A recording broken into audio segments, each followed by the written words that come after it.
let's now meet Mr. Duane Parnham, Executive Chairman of Giyani Gold Corp, which has several different projects. I'll show you the stock right now. And where is it? No, it's here. Okay, that's the stock, and look at that on the long term. He's on an important support near the 90 cents right now, and since 2001, it's the same strong support. So let's see with Mr. Parnham if he can hold the stock there and even bring it higher. Mr. Parnham, good day. How are you today? Very well, thank you. Good. Okay, so the gold is not going very well right now, but it was so high, so I think the buyer we should start seeing the buyer within the next couple of weeks. They're coming back, yeah. But at this price, does it affect you? Not really yet, because you're in exploration and you want to. Actually, you're looking for good asset to to revalue it, we can say. Yeah. Well, we're basically just getting started with our program. We started acquiring gold mining assets in South Africa, and we're now just taking it out to market. So, although we're 2 years new, we're really just starting to get the name out onto the street and show the market that our drill results are proving that we are onto a world-class asset. But you are not new in this market. You have realized a few things. I've been around. We've done 2 very successful projects. We've created about $1.3 billion in shareholder value through 2 companies. One is Forces Metals, and the second through a successful transaction of selling UNX Energy. Oh yeah, okay, yeah, I know that. I know them pretty well. So, and that's what you're trying to find undervalued properties and assets, and make things like it's going to be worth more, and sell it to bigger company and not go to production. That's correct. My model is 13 years working in Africa, mostly in Namibia. This is my first entry into South Africa, but nonetheless, the model is evaluating and finding undervalued assets, de-risking them by applying our managerial, our financial, and our technical skills, and upgrading that asset into which would relate to shareholder value increase. And then we would look for a buyer for these assets. We're not miners. We don't pretend to be the miners, but we certainly want to feed that M&A activity that anticipate would be coming here in this next phase of the market. Basically, you have 5 projects? We have 5 historical gold sites that we now just closed the first transaction of 4. It's in South Africa in the Giyani Greenstone Belt, and this is a greenstone belt that we see very strong familiarities to that of the Timmins mining camp.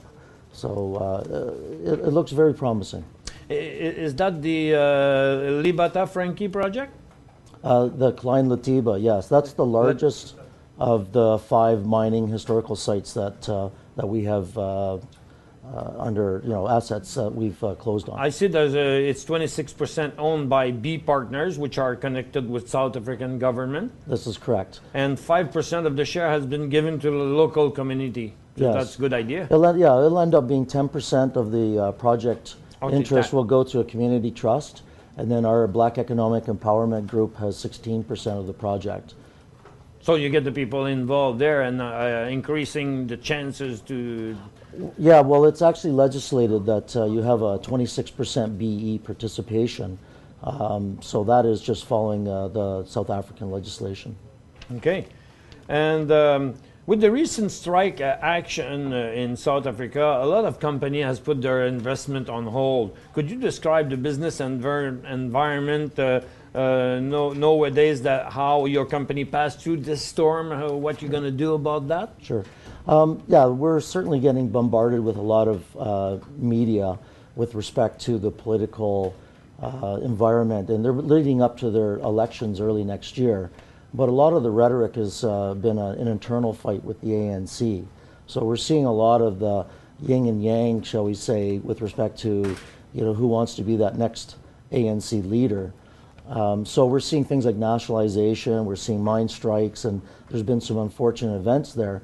But I think common sense will prevail, and I think you're going to see a better environment next year after the elections. And for an investor standpoint, the best time to get in is when things seem the murkiest. So I look at this as a great opportunity to buy these assets and invest in companies when times seem their worst. So I think it's a good entry point. And most of the project has been exploited in the 90s. Those projects were mining first started in the early 30s in the region. They've had a major shutdown as late as the late 80s. Low gold prices, undercapitalization. I kind of look at the area as the perfect storm, where a number of events have created the opportunity for a company like ours. Mining Act only allowed 200 meters of mining vertical, and that was really geared towards promoting small-scale mining and creating jobs there in the region. That was the rules of the time? That was the rules of the time. You couldn't drill lower than 200 feet? You couldn't mine less than 200 meters, no. Meters? Yeah. Why? Because they promoted small-scale mining.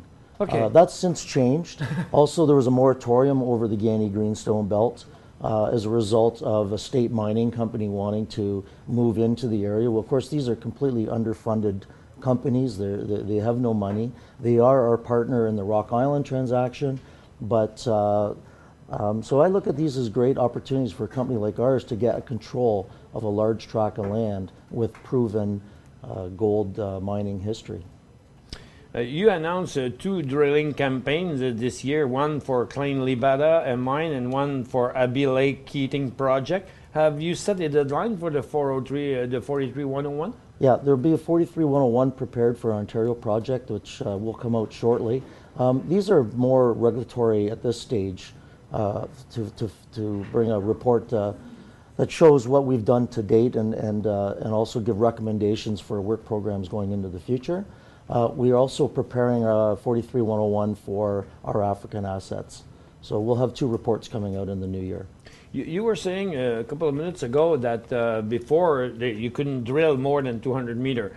Now you can. Have you drilled more than 200 meters? Yes, we are. I would be curious to go and see right away. It's funny you say that because we got lucky. Our first drill hole, we drilled 50 meters below the known mining area in Klein Letaba, our first project.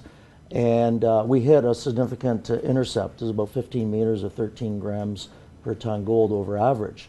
So it does show that there's gold at depth, and also with our technology that we're deploying using geophysics to trace these sulfide zones, we're also finding extensions to the existing mine, and we're finding new zones, new parallel zones that are giving us wonderful drill targets to follow up on. And how much cash you have to work now in the company? Yeah, right now we're $4 million in the treasury. We have callable options and warrants that will give us another $4 million. So on a fully diluted basis, we have 62 million shares issued and outstanding with just under $10 million in cash. Okay, just 62 million. Okay. Shares, yeah. And they're tightly held. I'm the largest shareholder. I'm about 12% of the shareholding. Okay. I think management is around 18%. And we've only introduced this company to seed capital at this stage. And now we're in a campaign to broaden the interest, the investor interest, and we're taking it out now to the institutions. So, but when I look at the chart here of Giyani Gold, Giyani Gold is your company. You have all of those projects. It's not producing anything yet. No. Okay. So we pretend that the value here goes with the resources you already have in there. If they were going to be sold or exploited, that would be worth more than that. I agree, yes. Are you planning some more test drilling this year? Absolutely. We'll finish Klein Letaba with 20 holes up to Christmas break, and then we're going to restart those projects early into January.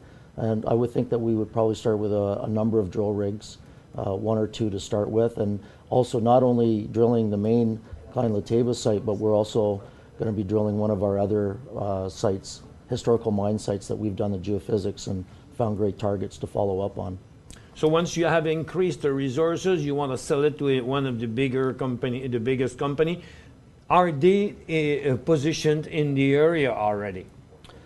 No, this was the great opportunity for our shareholders at this stage, is that we are now in a land consolidation phase where we're hopefully going to control the whole greenstone belt through 4 transactions. 3 of them are pending, and the largest of which is a kind of a staking application for about 360,000 hectares. And if successful, that acreage will have about 25 historical mine sites to work off of. So it's a big project. But in this, which country of Africa is this? This is South Africa. South Africa. Yeah. But in South Africa, there are tons of big mining. Yeah, of course. It was once the #1 gold producer by country. It's since lost that stature. It's probably about the 5th. So there's no largest. political problem in finding a bigger company to buy whenever you have something that's sellable and bigger resources or whatever. They are there already, and if they are there, they don't really care about the political situation because they are exploiting already. So it shouldn't be that hard to find a buyer. Should not be. No,